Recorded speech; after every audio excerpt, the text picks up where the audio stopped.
नमस्कार दोस्तों, मैं हृदय मिश्रा आप सभी का स्वागत करता हूं डिकोड एग्जाम के इस डेली करंट अफेयर्स प्रोग्राम में।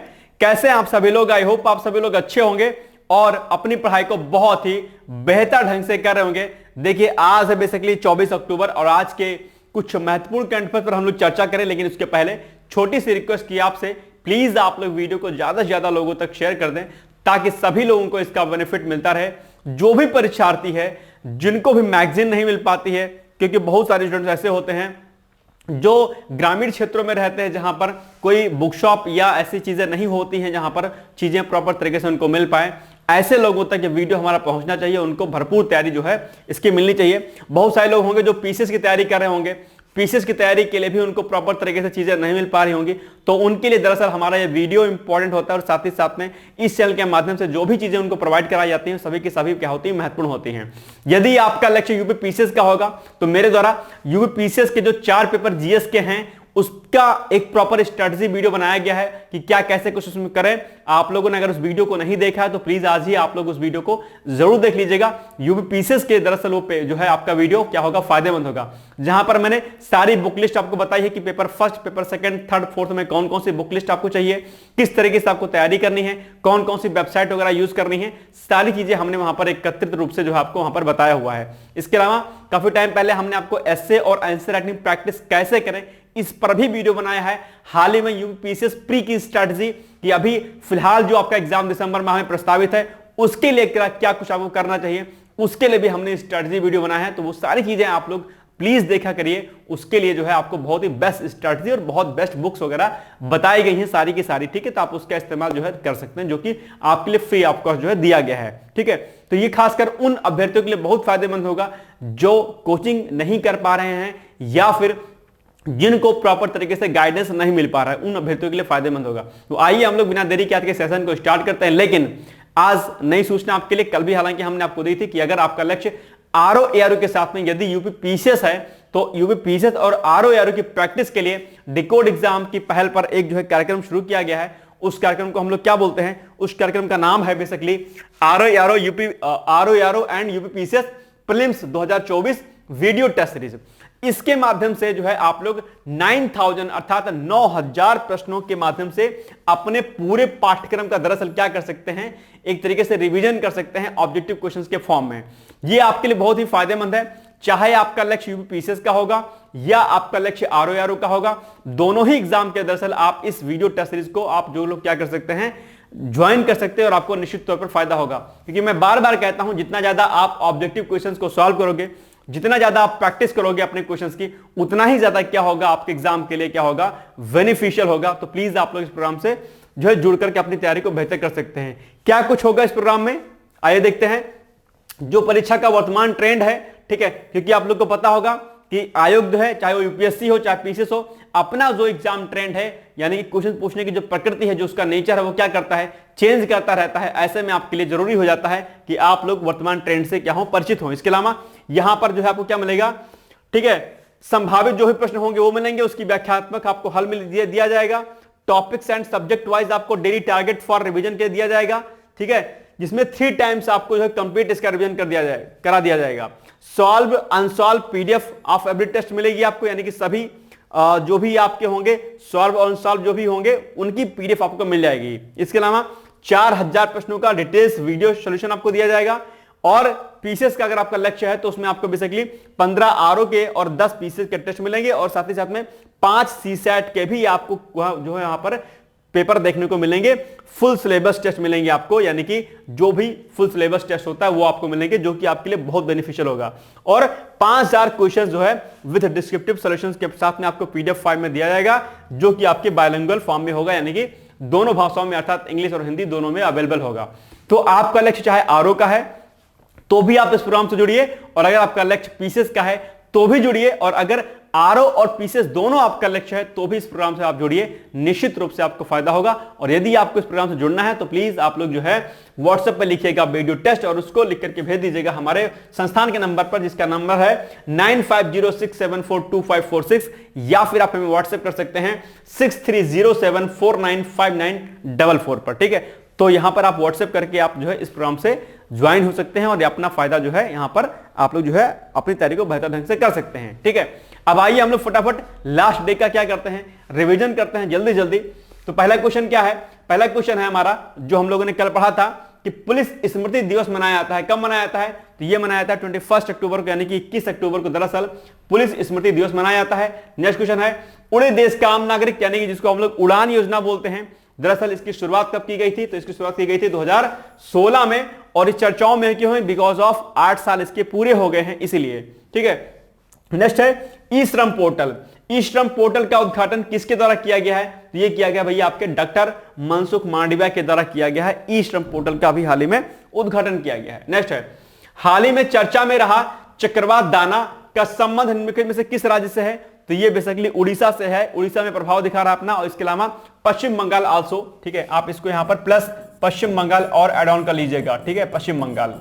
ठीक है, नेक्स्ट है भूटान के प्रधानमंत्री कौन है भाई साहब, तो भूटान के प्रधानमंत्री हैं सेरिंग टोब्गे। अभी आपको पता होगा कि हाल ही में जो है भूटान के प्रधानमंत्री की अक्टूबर माह में क्या हुई है, यात्रा हो रही है। ठीक है, इसके अलावा 7वें अंतर सरकारी परामर्श की सह अध्यक्षता किसके द्वारा भैया की जाएगी, तो ये की जाएगी नरेंद्र मोदी जी के द्वारा, याद रखिएगा। इसके अलावा छठी भारत सिंगापुर रक्षा मंत्रियों की वार्ता की सह अध्यक्षता किसके द्वारा की जाएगी, तो ये की जाएगी राजनाथ सिंह के द्वारा। और विश्व आयोडीन अल्पता दिवस मनाया जाता है, कब मनाया जाता है, 21 अक्टूबर यानी कि 21 अक्टूबर को दरअसल जो है विश्व आयोडीन अल्पता दिवस। और आयोडीन की कमी से कौन सा रोग होता है, घेंघा रोग होता है, और ये आपके लिए क्या जरूरी है जानना। इसके अलावा कल हमने आपको बताया था कि आयोडीन से क्या कुछ हो सकता है, कौन कौन सी प्रकार के डिजीज आपको हो सकती हैं, खासकर गर्भवती जो महिलाएं होती है अर्थात जो प्रेग्नेंट जो लेडीज होती हैं उनके लिए आयोडीन की प्रचुर मात्रा का होना बहुत जरूरी होता है। इसके अलावा प्रेगनेंसी में जो आयरन की क्वांटिटी भी का होना क्या है, बहुत जरूरी होता है। आप लोग को पता हो कि पहले गांव में क्या होता था कि हम लोग लोहे की कढ़ाई पर खाना बनाते थे, बहुत ज्यादा उससे जो चीजें क्या होती थी, मिलती रहती थी। इसके अलावा मिट्टी के बर्तन हुआ करते थे, बहुत प्रकार के जो खनिज हमें जो मिलने होते, जो मिनरल्स हमें मिलने होते थे, हमारे जो इंपॉर्टेंट जो सब्सटेंस हुआ करते थे, वो हमारे जो है खानों के माध्यम से या खाने बनाने के लिए जो हमें बर्तन जो हम इस्तेमाल करते थे उनसे हमें जो है मिल जाया करता था। चाहे वो तांबे और पीतल के बर्तन हो, चाहे वो क्या कहते हैं लोहे की कढ़ाई हो, चाहे मिट्टी के बर्तन हो। लेकिन आज हम मॉडर्न जमाने में जी रहे हैं, आज हम अपने आप को मॉडर्न कहते हैं। मॉडर्न होने के चक्कर में जहां साइंस का बोलबाला है, सोचो जहां पर साइंस का बोलबाला है, विज्ञान का बोलबाला है, वैसी स्थिति में आज हम लोग अवैज्ञानिक तरीके से अपने भोजन को बनाते हैं और अवैज्ञानिक तरीके से हम भोजन को खाते भी हैं। और ना हमारा खाने का टाइम निर्धारित है, ना हमारे पीने का टाइम निर्धारित है, ना हम खाना सही से बनाते हैं। जिस खाने को भोजन को हमें कम समय में पकाना चाहिए उसको हम खूब भून भून के खाते हैं, ऑयल और मसालों की क्वांटिटी खूब बढ़ा रहे हैं। तो हम कहते तो अपने आप को दरअसल पढ़े लिखे हैं, लेकिन असल में होते नहीं है।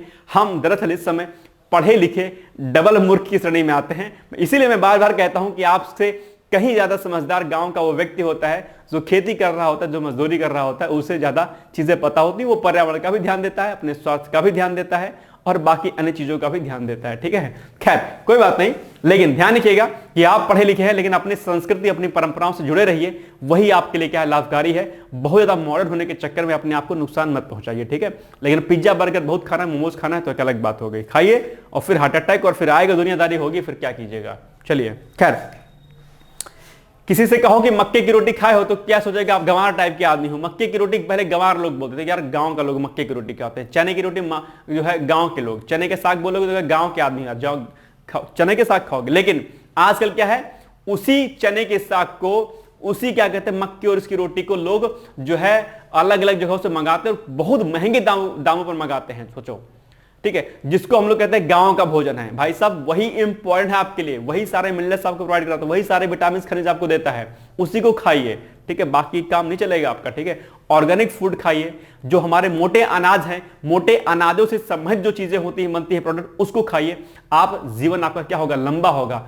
तभी लोग पहले जीते थे, आजकल के नहीं कि 60 साल हो नहीं कि राम नाम सत्य हो गया, ऐसा नहीं होता है। ठीक है, खैर ये बातें मैं इसलिए बता रहा हूं क्योंकि आपके स्वास्थ्य के लिए बहुत हानिकारक जो है लाभदायक चीजें होती हैं ये।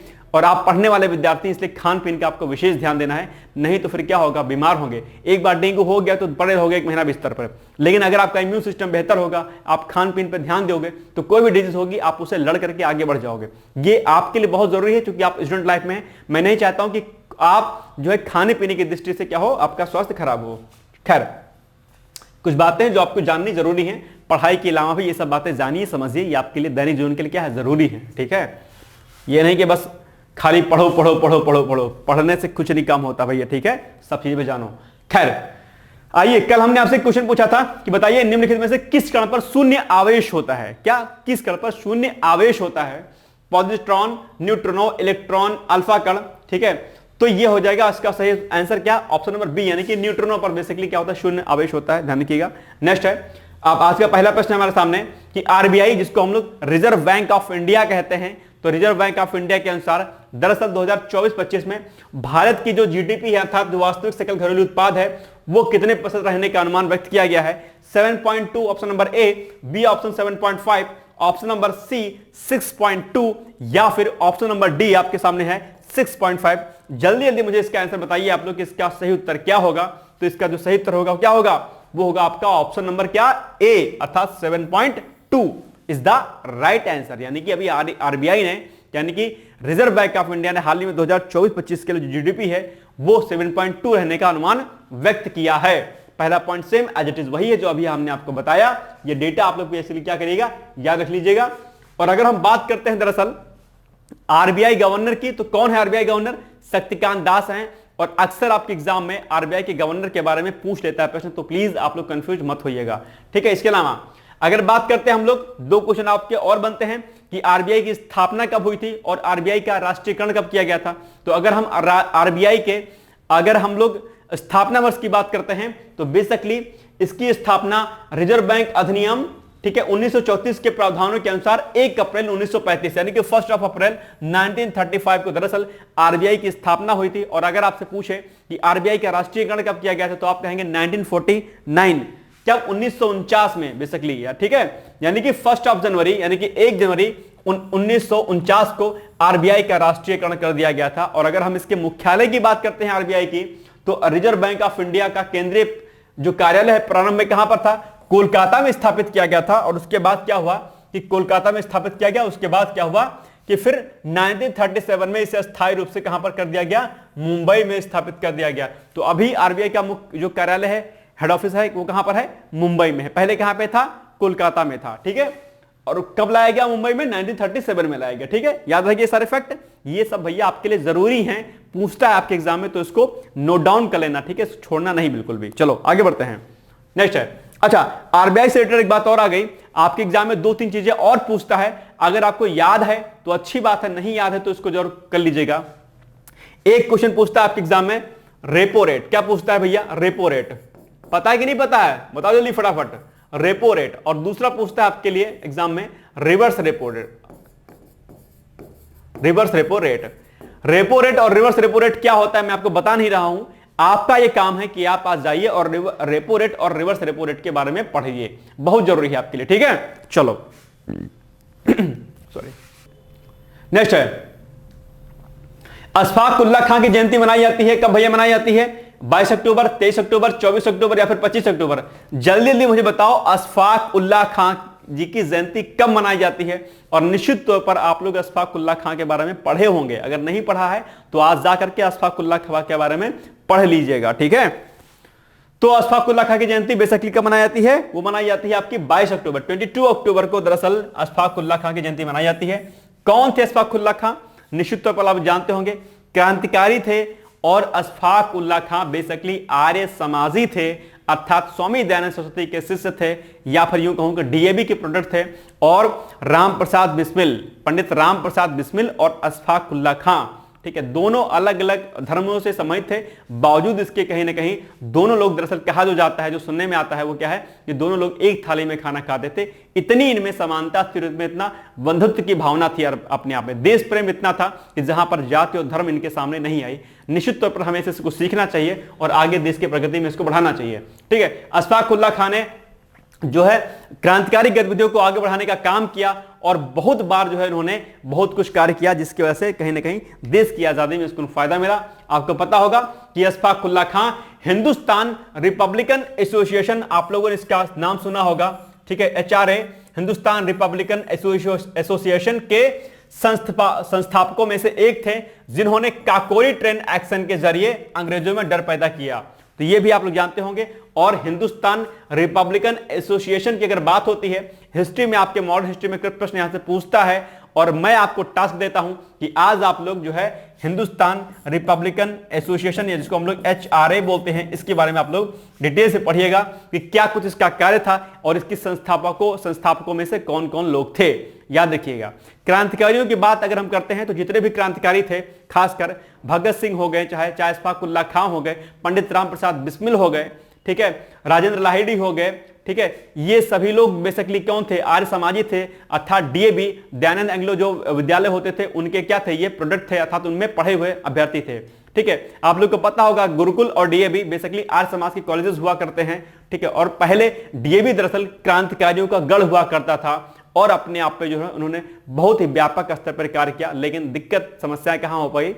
खैर, समस्या पर हम बात नहीं करेंगे, नहीं तो फिर विवाद हो सकता है। लेकिन दिक्कत यही हुई कि क्रांतिकारियों पर विशेष ध्यान नहीं दिया गया। कई किताबों में दरअसल इन क्रांतिकारियों को आतंकवादी करार दिया गया। ठीक है, बहुत सारी किताबें, मैं किसी किताब का यहां पर नाम नहीं लूंगा, लेकिन दुर्भाग्य हमारे देश का रहा, एजुकेशन सिस्टम का रहा, कि जिन क्रांतिकारियों ने अपने को न्यौछावर कर दिया, जिन भगत सिंह ने जो है अपने आप को बहुत ही कम उम्र में न्यौछावर कर दिया, देश के नाम कर दिया, फांसी हो गई उन्हें, ऐसे न जाने कितने क्रांतिकारी थे जिनको फांसी दे दी गई, जिनको काला पानी कर दिया गया, जिनको मार दिया गया। उन क्रांतिकारियों को हम लोग नहीं जानते, बस कुछ एक लोगों को जानते हैं जिनके बारे में इतिहास के पन्नों में उनको दर्ज करवाया गया, इनको छोड़ दिया गया।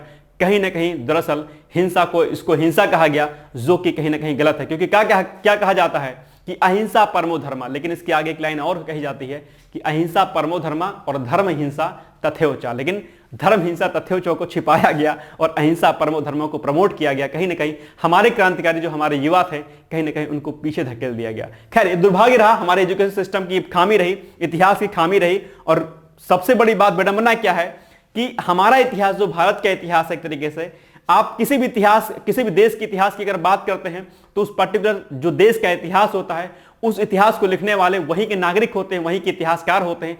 भारत एक अजूबा ऐसा देश है जहां पर जो हम हिस्ट्री पढ़ते हैं वो किसकी पढ़ते हैं? मैक्स मुलर की हिस्ट्री पढ़ते हैं। शायद आपको नहीं पता होगा, तो मैक्स मुलर जो इतिहासकार था, जो विदेशी इतिहासकार था, कहीं ना कहीं उन्होंने पूरा का पूरा फेरबदल किया। हमें जो नहीं बताना चाहिए, मतलब जो गलत चीजें थी उसको वहां पर मेंशन किया गया। तो ये क्या है? विडंबना है कि आज भी हम लोग अपने इतिहास को सही रूप में नहीं समझते हैं, गलत ही हम लोग जो है पढ़ते हैं। और जहां पर इतिहास में कुछ फेरबदल करने की कोशिश की जाती है कि सही इतिहास लिखा जाए, वहां पर कहीं ना कहीं प्रोपेगेंडा स्टार्ट हो जाता है और चीजें सामने गलत तरीके से आ जाती हैं। खैर कोई बात नहीं, लेकिन कोशिश करिए कि आप लोग अच्छी किताबों को, मानक पुस्तकों को पढ़ने की कोशिश कीजिए, और जो हमारे लोगों ने, जो इतिहासकारों ने जो पुस्तकें लिखी हैं, उनको जो है पढ़ने की कोशिश आप लोग प्लीज किया करिए, राइट। लेकिन दिक्कत क्या है? खैर, अब इस पर डिस्कस ज्यादा नहीं करेंगे, नहीं तो फिर क्या होगा, प्रॉब्लम हो सकती है। खैर, क्वेश्चन नंबर 3 है 14वें अखिल भारतीय नागरिक सुरक्षा एवं होमगार्ड सम्मेलन, ठीक है, का उद्घाटन किसके द्वारा किया गया? अमित शाह, शिवराज सिंह चौहान, राजनाथ सिंह, द्रौपदी मुर्मू। तो ये बेसिकली इसका जो उद्घाटन है किसके द्वारा किया गया? वो किया गया अमित शाह। और अमित शाह क्या है भाई साहब? अमित शाह हैं भारत देश के गृह मंत्री हैं। और अमित शाह एक मंत्री और हैं, वो क्या है? वो है सहकारिता मंत्री। सहकारिता मंत्रालय भी किसके पास है? सहकारिता मंत्रालय दरअसल अमित शाह जी के पास है। और सहकारिता मंत्रालय की स्थापना किस वर्ष की गई थी? मैंने कई बार आपको बताया है, एग्जाम में आपके पूछा भी गया है कि दरअसल सहकारिता मंत्रालय की स्थापना किस वर्ष की गई थी। अगर आपको पता है तो प्लीज कमेंट करिएगा, और अगर नहीं पता है तो सहकारिता मंत्रालय की स्थापना किस वर्ष की गई थी, जरा उसको नोट डाउन अपनी कॉपी में कर लीजिएगा। इंपॉर्टेंट है भाई साहब, please don't neglect this. Okay, now next. तो 14वें अखिल भारतीय नागरिक सुरक्षा एवं होमगार्ड सम्मेलन का उद्घाटन अमित शाह जी के द्वारा किया गया। कहां पर किया गया भैया? ये गांधीनगर के महात्मा मंदिर में, ठीक है, गुजरात में। और 14वां भारतीय नागरिक सुरक्षा एवं होमगार्ड सम्मेलन 19 वर्षों के अंतराल के बाद आयोजित किया जा रहा है, इसीलिए बेसिकली ये क्वेश्चन आपके लिए इंपॉर्टेंट हो जाता है, याद रखिएगा। इसके अलावा 19 साल बाद पहली बार गुजरात की राजधानी गांधीनगर में इसको आयोजित किया गया है, ठीक है। चलो नेक्स्ट है, हाल ही में उच्चतम न्यायालय में स्थापित जो नई न्याय की देवी हैं, ठीक है, आप लोग देखते होंगे कि मूर्ति को किस शिल्पकार ने बनाया है। उस न्यायिक देवी की मूर्ति में क्या कुछ चेंजेस किया गया, आप लोग को पता होगा कि पहले हाथ में तलवार था, अब क्या गया, उसमें संविधान दे दिया गया, ठीक है, और आंख पर जो पट्टी बंधी हुई थी उसको हटा दिया गया। 2 बड़े परिवर्तन किए गए थे, लेकिन इसके अलावा आपको बताना होगा कि उसका दरअसल निर्माण किसने किया, तो वो किया बेसिकली किन्होंने? ऑप्शन नंबर ए है मनोज सिंह ने, विनोद गोस्वामी, अनिल विष्ट या फिर राजन गोस्वामी। जल्दी जल्दी मुझे इसका आंसर आप लोग बताइएगा। तो इसका जो सही उत्तर है वो है भैया आपका ऑप्शन नंबर क्या? बी यानी कि विनोद गोस्वामी। अच्छा, मूर्तिकार से संबंधित एक प्रश्न आपके एग्जाम में और पूछा सकता है कि जो राम मंदिर स्थापित हुआ था, राम मंदिर में राम मूर्ति जो है, जो मूर्तियां जो बनाई गई हैं, उनको बनाने के लिए कौन से शिल्पकार थे, उसका अगर आपको नाम पता है तो वो भी आप लोग मुझे बता सकते हैं, इंपॉर्टेंट है वो भी आपके एग्जाम के लिए। ठीक है, चलो नेक्स्ट है। तो ये बी हो गया, बी का सही उत्तर यहां पर जो हमने आपको बताया वो यहां पर लिखा विनोद गोस्वामी ने। ठीक है, नेक्स्ट है। हाल ही में किस राज्य सरकार के द्वारा मिशन वसुंधरा 3.0, क्या मिशन वसुंधरा 3.0 की शुरुआत की गई है? आपके सामने 4 ऑप्शन दिए गए हैं। उत्तर प्रदेश है, बिहार है, असम है, या फिर आपके सामने केरल है। जल्दी जल्दी मुझे इसका आंसर आप लोग बताइए फटाफट। तो बेसिकली इसकी जो शुरुआत है यानी कि मिशन वसुंधरा 3.0 यानी कि तृतीय बार इसकी शुरुआत की गई है। तो यह है कौन सा स्टेट? यह है आपका असम। और असम अक्सर चर्चाओं में रहता है वहां के सीएम के द्वारा, आप लोग को पता होगा। ठीक है, कुछ ना कुछ वो बोलते रहते हैं। चलो, तो हाल ही में असम सरकार के द्वारा मिशन वसुंधरा 3.0 की शुरुआत की गई है। स्वदेशी लोगों को भूमि अधिकार प्रदान करने के लिए मिशन वसुंधरा 3.0 की शुरुआत की गई है। उद्देश्य क्या है? असम में स्वदेशी समुदायों को भूमि अधिकार प्रदान करने के लिए कर लीजिएगा यहां पर, क्या करने के लिए। ठीक है,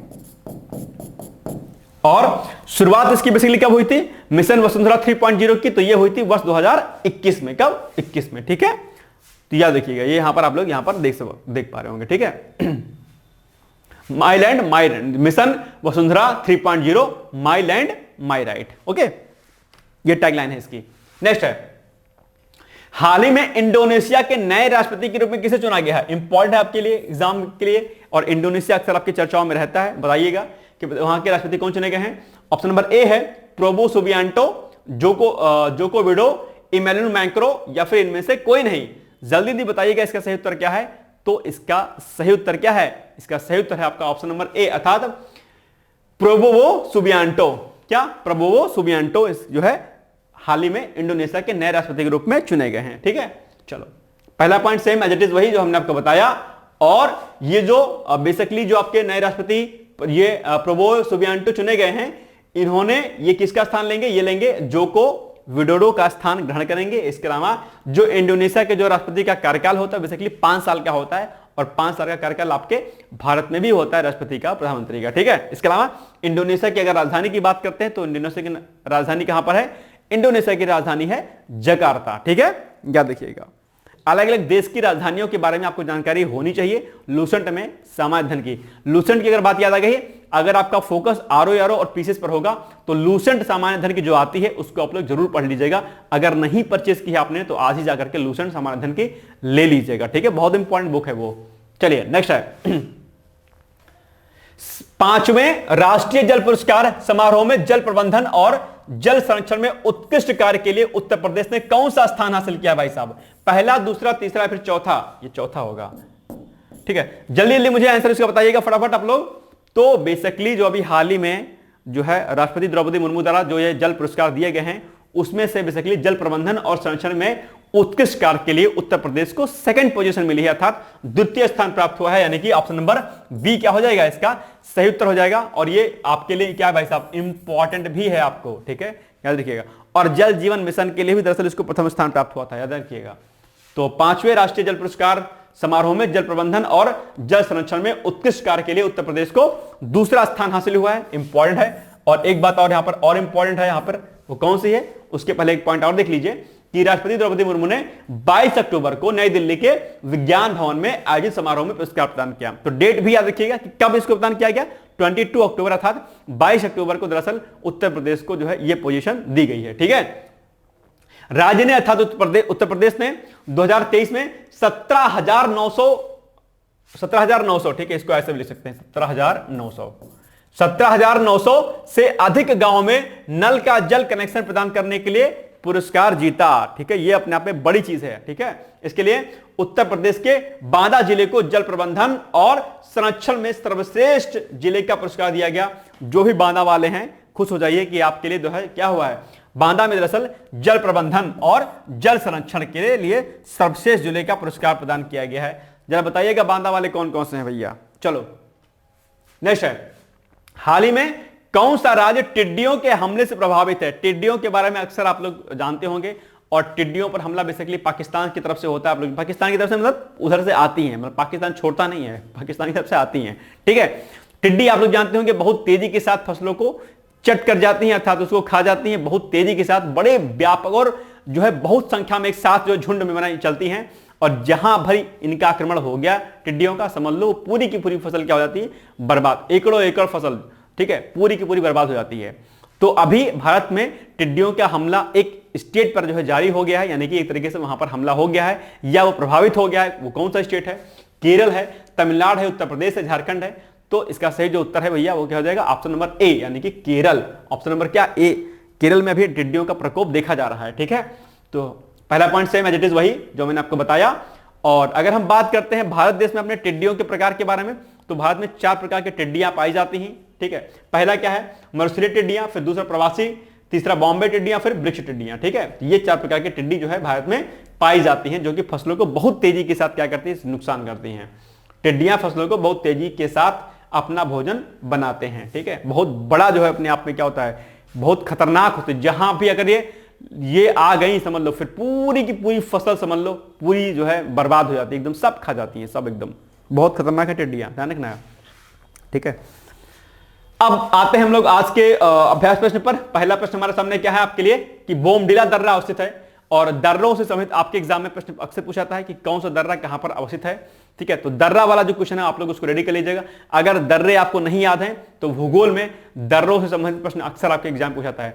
भूगोल में आपके दर्रे, जातियां, जनजातियां, ये सब बहुत पूछा जाता है, इसको अच्छे से रेडी करिएगा। तो बताइए बोमडिला दर्रा कहां पर अवस्थित है? अरुणाचल प्रदेश, असम, उत्तर प्रदेश, बिहार। जल्दी जल्दी मुझे कमेंट करके बताइएगा, बहुत आसान प्रश्न है और मुझे पूरी उम्मीद है कि आप लोग इसका उत्तर जरूर बताएंगे और जल्दी जल्दी मुझे इसका उत्तर आप लोग बताएंगे, क्योंकि ये इंपॉर्टेंट क्वेश्चन है आपके लिए। ठीक है, चलो। और अब आपके लिए मुख्य परीक्षा का अभ्यास प्रश्न है कि स्वयं सहायता समूह को बढ़ावा देने के लिए सरकार जो है द्वारा उठाए गए कदमों की चर्चा की। यानी कि जो स्वयं सहायता समूह होते हैं, ठीक है, उनको बढ़ावा देने के लिए सरकार ने क्या कुछ कदम उठाए हैं। और स्वयं सहायता समूह अक्सर आपके एग्जाम में मुख्य परीक्षा में पूछा जाता है, तो आप लोग इसको रेडी कर लीजिएगा अगर आपने रेडी नहीं किया है तो। जो आज मैंने आपको कहा है कि आपको ये रेडी करना है, वो सभी प्रश्न जो है दरअसल आप लोग क्या करिएगा, रेडी कर लीजिएगा, आपके एग्जाम के लिए बहुत इंपॉर्टेंट है। ठीक है, बाकी हम लोग मिलेंगे कल, तब तक आप लोग पढ़ते रहिए, मस्त रहिए, व्यस्त रहिए। समय आपके पास ज्यादा नहीं बचा है, आयोग जल्दी जल्दी नोटिस वगैरह जो भी जारी करना होगा एग्जाम का करेगा। तब तक आप लोग पढ़ते रहिए, मस्त रहिए, व्यस्त रहिए। मेरी तरफ से आप सभी लोगों को बहुत सारी शुभकामनाएं हैं। All the best. Thank you so much. Bye bye, take care.